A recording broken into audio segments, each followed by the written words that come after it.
बिस्मिल्लाहिर्रहमानिर्रहीम। कुरान हकीम ने सूरह बकरा की आयत नंबर 249 में फितरत का निहायत अहम असूल बयान किया है, जिसका ताल्लुक़ ज़िंदगी के सबसे अहम पहलू यानी जद्दोजहद से है। आयत का तर्जुमा है, जो लोग ये जानते हैं कि वो अल्लाह से मिलने वाले हैं, उन्होंने कहा कितनी छोटी जमातें हैं जो अल्लाह के हुक्म से बड़ी जमातों पर गालिब आईं। अल्लाह सब्र करने वालों के साथ है। इस आयत से मालूम हुआ कि दो नेकियां, ईमान और सब्र, ये बहुत ज़्यादा अहमियत की हामिल हैं।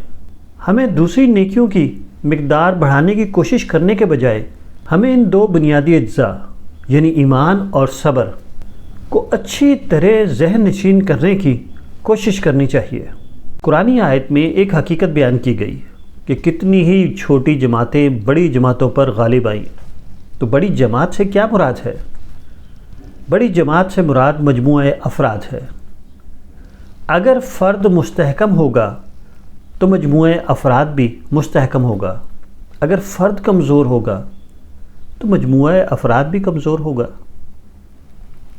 जिस तरह एक इमारत होती है, इमारत की मजबूती उसकी ईंटों पर होती है। अगर ईंटें मजबूत होंगी तो इमारत भी मजबूत होगी। अगर ईंटें बूदी होंगी तो इमारत भी कमज़ोर होगी और वो किसी दिन धड़ाम से नीचे गिर जाएगी। ये हकीकत है कि मजमूआ अफराद का इन्हिसार फ़र्द पर होता है। ग्रोह या जमात बज़ाते ख़ुद कुछ भी नहीं है, ये तो उसके अफराद हैं जो उसे ताकतवर और तवाना बनाते हैं। कुरान हकीम ने सब्र और ईमान का जिक्र किया है।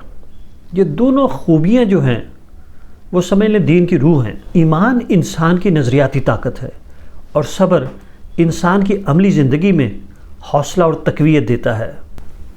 ये दोनों खुसूसियात इंसान के लिए लाज़िम व मलज़ूम हैं। नज़रियाती ताकत जो है दानिशवराना सलाहियतों का माख़ूज़ व मंबा है। ये इंसान को हौसला देती है, उसे वसीउ नज़र बनाती है। और जो शख्स हौसला मंद हो, नज़रियाती हो, वसीउ नज़र हो, वो मुकम्मल शख्सियत का मालिक होता है। वो अपने फ़ैसले सोच समझ कर करता है। वो सूरत हाल के पोशीदा पहलुओं को बामकसद तौर पर जांचता है। उसमें इतनी जुर्रत होती है कि वो मुश्किलात की आंखों में आंखें डालकर बात करता है। वो घबराता नहीं, वो पसपाई इख्तियार नहीं करता। वो अपने सामने रुकावटों और मुसीबतों और मुश्किलात को देखकर पूरे वसूख से कहता है कि मैं इसे ज़ेर कर लूँगा। सब्र एक निहायत मुस्तहसन खूबी है। जैसा कि हम जानते हैं, हमारी ज़िंदगी मुश्किलात, रुकावटों और मसाइब से भरी हुई है। ऐसे में जल्दबाजी नहीं, सोचा समझा रद्द-ए-अमल ही कामयाबी का ज़ामिन होता है। ज़िंदगी की राहों में मुश्किलात के सामने हमें झुंझलाहट का शिकार होना या आपे से बाहर होना किसी तरह भी सूदमंद नहीं हो सकता, क्योंकि एक साबिर शख्स में ये सलाहियत होती है कि वो अपने ऊपर रोक लगा सके, सोच समझ कर अपनी राह का इंतखाब कर सके। एक साबिर शख्स ही तवील मुद्दती मनसूबाबंदी कर सकता है और उसका यही लाही अमल उसको कामयाबी की तरफ लेकर जाता है।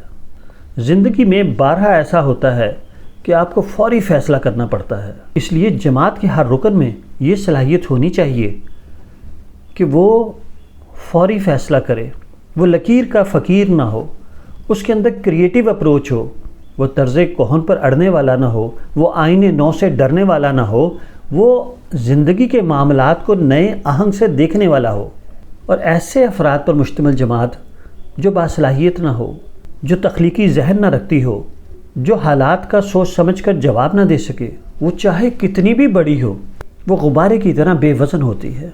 और वो बासलाहियत अफराद का मजमूआ जो हुनर व फ़न में माहिर हो, जो ईमान और सब्र पर साबित कदम हो, वो चाहे जितना भी छोटा हो, वो अपने पाँव पर चट्टान की तरह मजबूत होगा।